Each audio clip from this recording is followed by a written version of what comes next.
Alors, vous suivez la situation en Algérie avec attention, hein, depuis 3 semaines. La mobilisation a été encore plus grande apparemment aujourd'hui que toutes les autres fois précédentes, avec un nouveau mot d'ordre contre la prolongation du 4e mandat. À votre avis, est-ce qu'on est à un tournant de la contestation? On est face à une consolidation de cette mobilisation populaire. C'est devenu un rendez-vous hebdomadaire, une tribune importante, la seule réponse de la rue.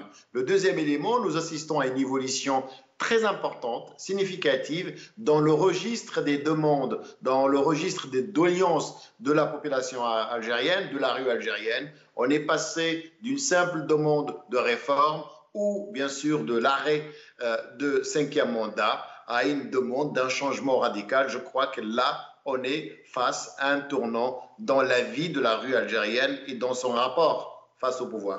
Alors, il y a eu quand même comme un coup de poker, hein, du régime après les premières mobilisations, en annonçant le report des élections. Est-ce que là, cette mobilisation populaire, à votre avis, est en mesure de faire plier le régime?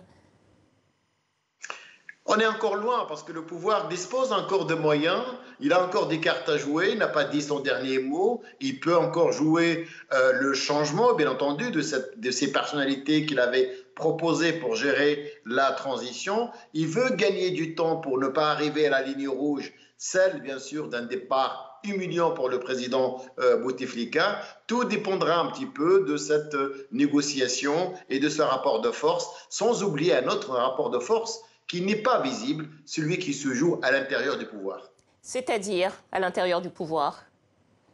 Vous savez que le pouvoir n'est pas du tout homogène, il y a plusieurs forces politiques. Le président Bouteflika a cédé, il a fait des concessions à la fois à la rue algérienne, mais aussi à l'institution militaire. Il n'a pas invoqué le fameux article de la Constitution pour déclarer l'état d'urgence, qui d'ailleurs a rendu un service à la rue algérienne, puisque les institutions continuent. Le deuxième élément, on voit bien que le président de la République, aujourd'hui, consulte d'une manière régulière et a besoin du consentement de l'armée dans chaque réponse. Le dernier discours du chef d'état-major est important.